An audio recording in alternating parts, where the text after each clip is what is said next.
subhanahu wa ta'ala. Amin, Allahumma amin insyaallah. Allahumma inna nas'aluka ilman nafi'a wa rizqan thayyiba wa amalan mutaqabbala wa fatahallahu lana futuhal arifin. Allahumma inna na'udzubika min ilmin la yanfa' wa amalin la yurfa' wa qalbin la yakhsha' wa du'a la yusma'. Allahumma ati anfusana taqwaha wa zakkiha anta khairu man zakkaha anta waliyuha wa maulaha. Amin, Allahumma amin insyaallah. Sekarang Jumat ketiga nggih. Nggih monggo yang mau memulai dulu. Nggih, Waalaikumsalam warahmatullahi wabarakatuh. Ustaz, saya mau nanya perkara ini. Amalan ada dua amalan yang ikhlas. Amalan yang ikhlas. Ada dua amalan yang ikhlas. Yang pertama, apabila amalan itu ikhlas, maka Allah sesuai dengan perintah Allah, maka Allah menerima. Yang kedua, amalan yang ikhlas tetapi tidak sesuai dengan perintah Allah, sehingga Allah tidak terima.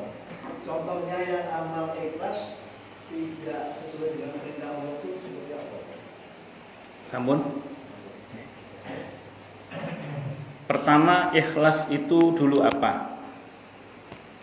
Ikhlas itu ada kata akhlasa yukhlisu ikhlasun, artinya memurnikan. Apa yang dimurnikan? Pertama, akidah kita, tauhid kita, iman kita.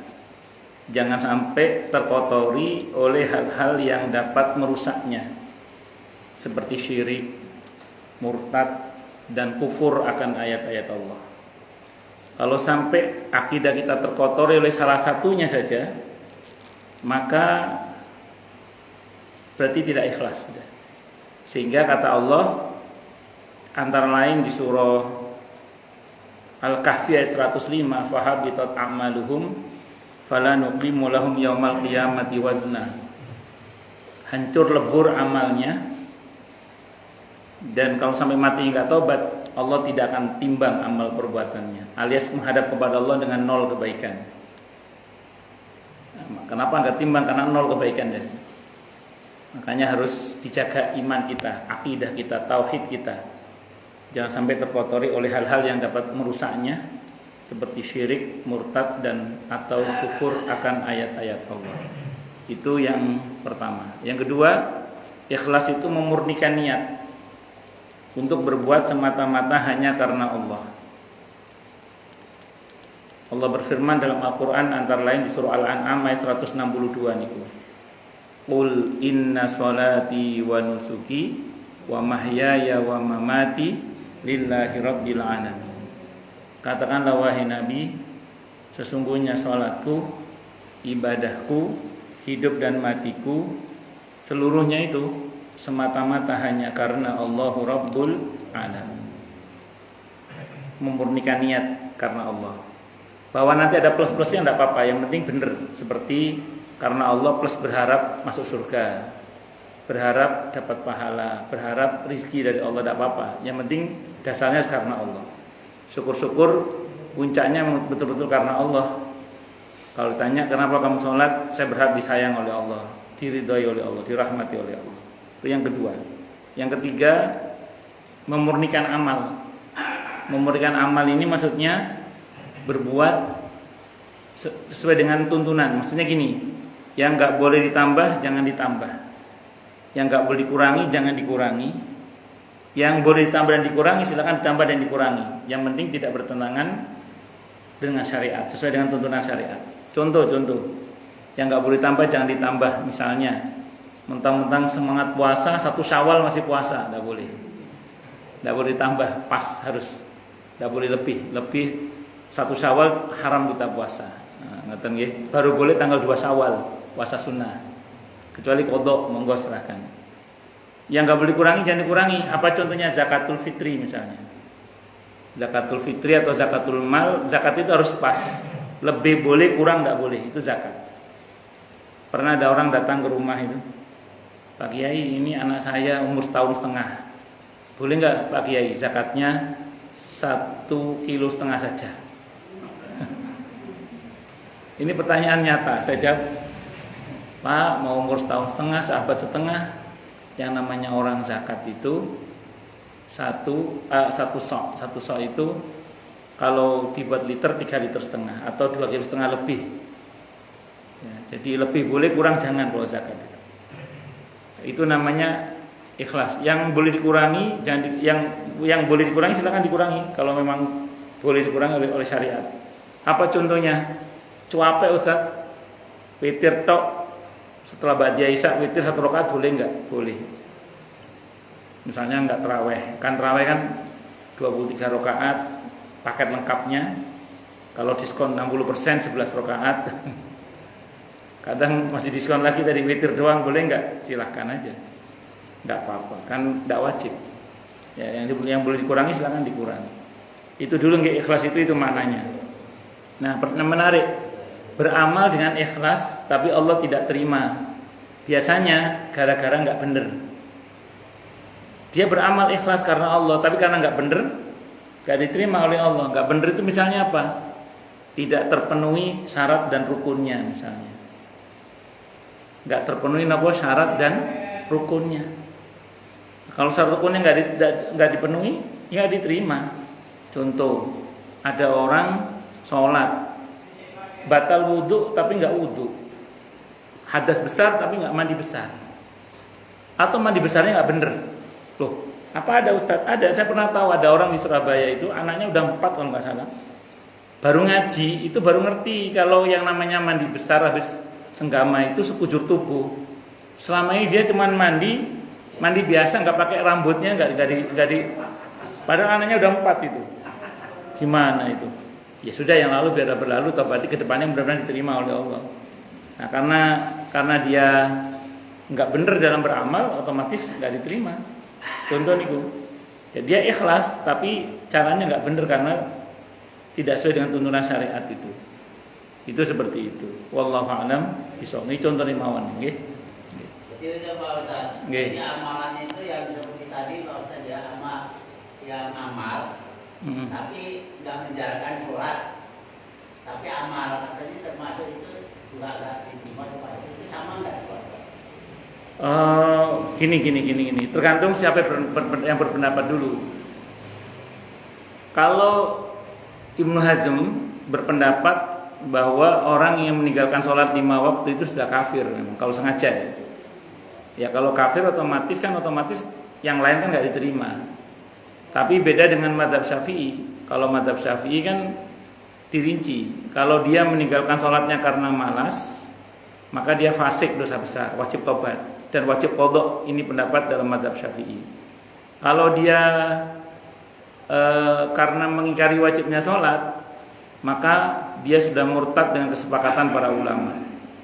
Nah, tergantung dia tidak sholatnya karena apa. Nah, saya karena bermadzhab Syafi'i, saya termasuk yang merinci tadi. Kalau dia tidak sholatnya karena muales, ya dia harus tobat dan mengqadha sholat, dan ada kemungkinan ibadah yang lain bisa diterima oleh Allah. Cuman diterimanya itu tidak dianggap. Kenapa? Karena sholatnya jelek, karena nggak sholat itu. Kan dalam sebuah hadis At-Tabarani dikatakan awwalu ma yuhasabul abdu yaumal qiyamati as-shalah. Orang yang ditanya pertama kali pada hari kiamat adalah sholatnya. Kalau sholatnya beres, yang lain dianggap beres. Kalau sholatnya nggak beres, yang lain dianggap nggak beres. Makanya kalau dia memperbaiki sholatnya, ya berarti dia memperbaiki amal-amal yang lainnya. Tapi kalau dia tidak memperbaiki sholatnya, berarti tidak memperbaiki amal-amal yang lainnya. Ngoten nggih? Wallahu a'lam bishawab. Oke. Monggo lagi yang lain mungkin silakan kalau ada. Nggih monggo Pak. Waalaikumsalam warahmatullahi wabarakatuh. Tentang sholat wajib Pak. Nggih. Kita sebagai jamaah, nah imam itu kalau terakhir kan mengucapkan salam Pak. Nggih. Kanan kiri. Nggih. Sebagai makmum, ini salamnya nunggu salamnya kedua atau salam pertama kita ikutin Pak Ustaz. Pertanyaan saya itu. Nggih, sependek yang saya pahami dalam mazhab Syafi'i, yang saya pahami nggih, kita itu bergerak ketika salam pertamanya imam sudah sampai pada huruf terakhirnya. Misalnya Assalamualaikum warahmatullah. Ya udah kita ikut salam. Assalamualaikum warahmatullah. Udah usah nunggu salam ke kanan. Yang kedua, memang ada video viral itu yang Syekh dari Saudi itu bilang jangan salam dulu sebelum salam yang kedua katanya. Kalau dalam mazhab Syafi'i itu enggak salah juga sih, cuman yang sependek yang saya pahami salam pertama begitu sampai huruf terakhirnya kita udah ngikut salam. Karena salam pertama itu wajib. Nah, sementara begitu selesai salam pertama berarti kita udah lepas dari imam. Lah kalau kita enggak salam kita ngikut siapa terus? Makanya kita harus ikut salam juga karena sudah dianggap sudah lepas dari imam gitu. Makanya salam pertama ya udah kita ikut salam sudah. Nggih. Boten salam pertama itu. Jangan ada usah nunggu salam kedua. Kan imam gini, Assalamualaikum warahmatullahi wabarakatuh. Kita salam Assalamualaikum warahmatullahi. Terus Assalamualaikum warahmatullahi imamnya kita ngikuti juga. Ngoten. Jadi kita ngikuti salam imam setelah salam pertama. Itu sudah ya kalau sependek yang saya pahami begitu imam salam pertama kita ikut salam sudah. Itu seperti itu. Tapi andaikan ada yang nunggu sampai salam kedua, enggak apa-apa juga sih. Insya Allah enggak batal juga. Cuman yang saya pahami sih salam pertama begitu sampai di haknya itu kalau dia hanya sampai rahmatullah, ya udah kita gerak salam sudah itu. Ngoten. Saya kurang tahu selain dari pendapat orang belakangan itu aja. Ya, saya terus saya belum tahu. Kecuali orang belakangan itu yang ngomong itu. Ada yang dari Saudi itu loh yang diundang datang untuk saya nggak sebut namanya lah, nggak enak saya. Ya itu terus dia ngomong ya gitu. Ya saya wallahualam saya nggak tahu dasar beliau ya. Cuman yang saya tahu di fikih sunnah yang kita ngaji itulah nggak usah jauh-jauh. Itu gerakan makmum itu ketika imam sudah mencapai huruf terakhir. Jadi misalnya dia Assalamualaikum warahmatullahi, udah kita gerak sudah. Ya, tapi terus atau sampai betul-betul imam menoleh. Kalau di Bidayatul Hidayah itu sampai betul-betul imam menoleh misalnya. Assalamualaikum warahmatullahi. Baru kita ikut Assalamualaikum warahmatullahi. Itu ikut gerak akhirnya itu. Ngoten. Dari yang kanan itu udah mulai kita ikuti udah. Nggih, boleh. Tapi andaikan jangan nunggu sampai salam kedua, tidak apa-apa, insyaallah tidak batal juga. Wallahu a'lam bishawab. Walau ada seorang kiai yang dawuh itu kan salam pertama berarti kan sudah selesai sholat. Berarti kan makmum sudah lepas dari imam. Kok masih nunggu itu nunggu siapa? Itu ngikuti siapa gitu kan. Tapi oke lah itu pendapat ya. Cuma kula secara pribadi berpegangan pada salam pertama itu sudah bisa salam. Salam pertama itu sudah bisa salam ketika imam sudah mencapai huruf terakhirnya yang diucapkan dalam salam itu. Nah, tapi ketika jenengan nunggu sampai salam kedua, insya Allah yang saya pahami sih tidak masalah. Wallahu a'lam bishawab. Ngoten nggih? Nggih monggo. Pedoman kita kalau yang salah itu salat makmum itu yang penting itu gerakan dan ucapannya kita tidak mendahului imam itu. Bukan yang itu Pak. Yang pertama. Iya itu kita kan sebagai makmum baik kita baca Al-Fatihah, takbiratul ihram dan salam terakhir ini. Yang penting kita enggak. Oh nggih, kalau itu rumus dasar itu. Rumus dasar nggih, rumus dasar. Rumus dasar berjamaah itu satu tidak boleh mendahului. Yang kedua tidak baik membersamai. Jadi membersamai imam tidak baik, kalau mendahului tidak boleh. Gitu nggih. Itu rumusnya itu. Kalau setelahnya itu yang benar. Maksudnya begitu imam sempurna itu baru yang benar. Yang penting rumusnya jangan mendahului, itu tidak boleh. Tidak baik kalau membersamai. Membersamai itu tidak batal, cuma nggak bagus. Itu menyelisih sunnah. Nah, kalau setelah imam baru bergerak itu yang benar. Sempurnanya nunggu imam. Kalau di fikih sunnah itu sampai menyebut huruf terakhirnya Allahu Akbar baru kita bergerak. Nah, kalau salam Assalamualaikum warahmatullahi misalnya haknya kita baru bergerak. Tapi kalau di Bidayatul Hidayah kalau kita bisa melihat gerakan imam Kata Imam Ghazali, sampai imam betul-betul sempurna rukuk misalnya, baru kita ikut rukuk. Allahu Akbar gitu. Kalau sujud kalau itu ada yang sujud bareng nama Ustaz. Itu biasanya habis itu langsung sujud. Itu makmum itu ada yang pada ngikutin gerakan imam itu gimana Pak? Tetap sah, cuman nggak bagus. Tetap sah tapi nggak bagus. Yang bagus kan kalau imam udah sujud Pak Ustaz ya. Betul, baru gerak. Tapi tetap, kenapa? Kadang-kadang banyak yang begitu Pak Ustaz. Ya, tetap sah sih sholatnya, cuman nggak bagus. Tidak mendahului. Pokoknya imam udah bilang Pak. Mendahului pun sebenarnya nggak batal juga kalau nggak sengaja. Satu. Yang kedua, jangan sampai kelewat batas mendahuluinya. Ngaten, wallahu alam bishawab. Pernah nggak nyenan mau bangun, belum bangun mau gitu lagi. Ya karena kita nggak sengaja kan. Kalau diteruskan kan malah salah karena kan mendahului imam berarti kan. Asal jangan sengaja, kalau sengaja mendahului imam itu berarti bisa batal nanti ngerinya. Monggo yang lain silakan kalau ada. Ibu. Kenapa? Kalau begitu biasanya imamnya itu pelan-pelan. Oh nggih. Lemot nih suaranya. Monggo Bu. Waalaikumsalam warahmatullahi wabarakatuh.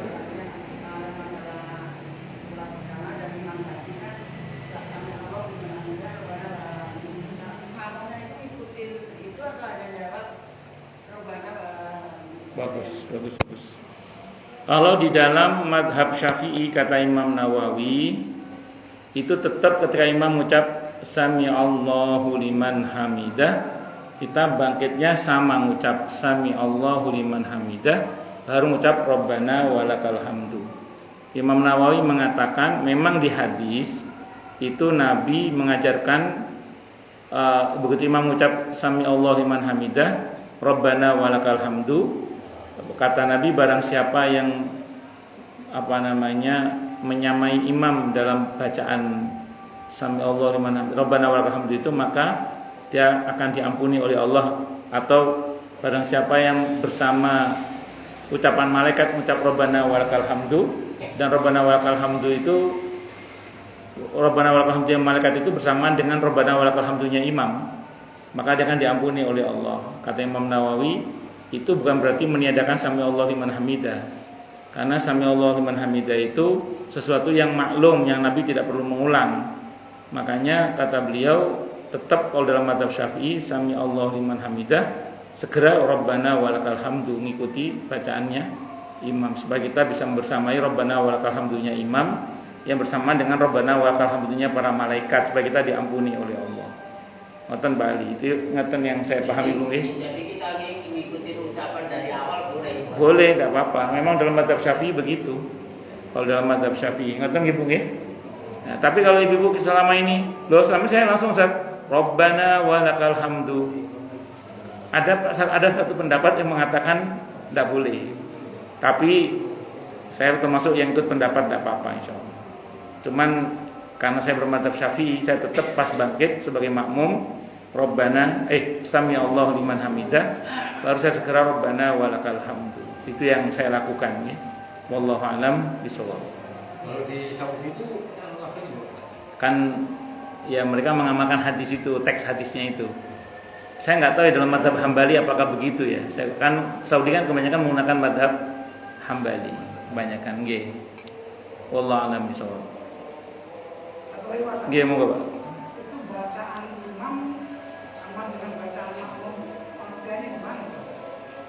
Bacaan imam sama dengan bacaan makmum yang mana Pak? Artinya imam baca itu yaitu bacaan. Oh, ini kan kalimatnya Pak Ali. Bacaan imam itu bacaan makmum ditanggung oleh imam sebenarnya. Betul ada pendapat itu, memang ada betul. Dalam mazhab Syafi'i juga ada. Sehingga gini, kalau orang sholat berjamaah itu begitu dia takbir, misalnya masbuk ya, takbir. Terus dia baca Fatihah langsung, nggak pakai iftitah, langsung Fatihah. Nggak usah pakai a'udzubillah, langsung Fatihah. Itu andai kan Fatihahnya nggak sampai selesai, dia bisa langsung ikuti gerakan imam, nggak apa-apa. Yang penting dia langsung baca Fatihah, nggak baca iftitah dulu. Satu. Yang kedua, ada pendapat dalam mazhab yang lain juga bahwa andaikan makmum tidak baca, cuma dengerin bacaan imam saja, itu sudah cukup dan itu sudah sah sholatnya. Itu yang dimaksud dengan bacaan imam itu adalah bacaan makmum, atau bacaan makmum ditanggung oleh imam, atau imam menanggung bacaan makmum. Itu betul, tidak salah. Wallahu a'lam. Kita gimana itu udah sah. Ya, dalam pendapat mazhab lain, kalau mazhab Syafi'i tetap diharuskan baca walaupun sedapat-dapatnya. Kenapa? Iya boleh. Sebagai makmum boleh. Baik, saya rinci ya. Saya rinci biar jelas ya, saya rinci. Di dalam tafsir Ibnu Katsir itu, sikap makmum terhadap bacaan imam yang jahriyah, yang dikeraskan itu dibagi 3. Ada 3 pendapat. Pendapat yang pertama, makmum wajib baca juga. Itu ada di hadis Nabi yang mengatakan, hadisnya sahih kama qala, la sholata liman lam yaqra bi Fatihatil kitab. Tidak sah salat yang tidak baca Fatihah. Ini termasuk untuk makmum. Makanya makmum tetap wajib baca Fatihah. Walaupun dalam mazhab Syafi'i dia nggak harus sempurna baca Fatihahnya karena dia sudah tanggung oleh imam. Itu satu. Kemudian yang kedua, tidak wajib baca Fatihah, bahkan ada pendapat yang mengatakan diam saja, dengarkan saja. Itu dirujuk kepada firman Allah, wa idza quri'al Qur'anu fastami'u lahu ansitu la'allakum turhamun. Dan apabila dibacakan kepada kalian Al-Qur'an, maka diam dan dengarkanlah. Konteks hadis itu ceritanya ketika Nabi baca Al-Qur'an saat sholat, di belakangnya ada makmum yang baca juga keras bacaannya. Selesai sholat, Nabi nanya, siapa tadi yang baca? Saya, Rasulullah. Nah, lain kali kata Nabi, kalau imam sedang membaca, diam dan dengarkan, kata Nabi. Terus turun ayat itu. Nah, maka ayat ini dipakai dalil oleh sebagian para ulama. Kalau imam lagi baca, diam dan dengarkan. Itu pendapat yang kedua. Pendapat yang ketiga dari Abu Hurairah radhiyallahu an, kalau imam lagi baca, wajib baca cuma dalam hati. Itu yang versi Abu Hurairah radhiyallahu. Jadi ada 3 pendapat. Nah, kalau saya pribadi karena saya bermadzhab Syafi'i, saya termasuk yang tetap baca walaupun sedapatnya, enggak harus penuh. Ngoten nggih? Wallahu a'lam bishawab. Nggih, monggo. Ini kan perlu kita salat itu kan sadar. Nggih. Kan sejauh mana kita bisa sadarnya itu mengikut Allah, mengikuti berasa kita itu di berhubungan dengan Allah. Sejauh mana? Sebenarnya gini ya, khusyuk itu kan hadiah dari Allah. Biasanya orang itu semakin ingin khusyuk, semakin gak khusyuk biasanya. Ngoten, semakin ingin khusyuk biasanya semakin gak khusyuk biasa. Mungkin biasanya gitu. Makanya minta sama Allah, mohon pada Allah, semoga diberi hati yang khusyuk. Itu satu dulu. Jadi itu hadiah dari Allah. Nah, karena hadiah dari Allah, maka kalau bisa sholat itu dikondisikan memang. Jadi kalau bisa sebelum masuk waktu sholat memang sudah dikondisikan kalau bisa. Nah, ada beberapa dulu di zaman Nabi kan kalau bahasa Nabi menunggu, ada istilah pekerjaan menunggu sholat. Menunggu sholat itu masuk pekerjaan yang diupayakan oleh para sahabat untuk mencapai kekhusyuan dalam sholat. Yang ketiga, sholat itu khusyuk kalau kita tumakninah biasanya. Kalau kita tumakninah, lama-lama kita akan ketemu khusyuknya insya Allah. Dimana kita merasa sedang menghadap kepada Allah. Ngoten, insya Allah. Tapi kalau kadang-kadang tidak apa-apa. Kadang-kadang kita nggak ingat Allah, kadang-kadang tidak apa-apa daripada nggak sama sekali. Daripada nggak sama sekali. Sebenarnya khusyuk itu hadiah dari Allah, intinya itu aja. Kalau Allah berkehendak untuk ngasih kita hadiah khusyuk, kita mudah khusyuk. Makanya minta kepada Allah, kondisikan kalau bisa. Ngoten nggih? Allah. Kalau tumanina itu tenang. Kalau khusyuk itu merasa sedang menghadap kepada Allah, itu namanya khusyuk. Oh iya betul, nggak salah kalau itu. Makanya saya bilang tadi, supaya khusyuk harus tumakninah. Betul, nggak salah itu. Betul, tidak salah. Kalau ingin khusyuk tumakninah dulu. Betul, tidak salah. Betul, tidak salah. Betul. Nggih, betul, tidak salah.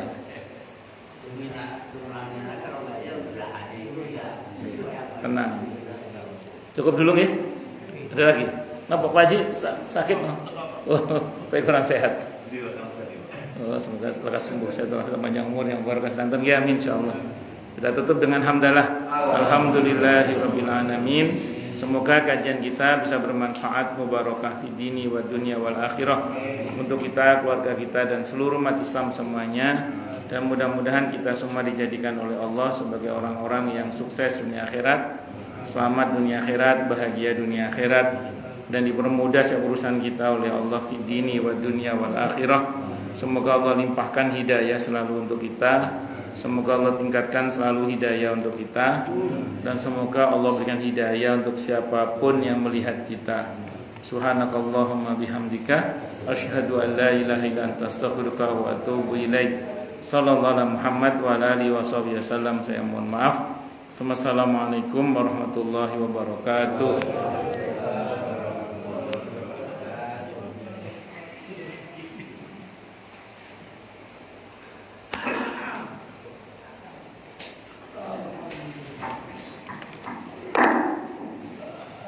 Allah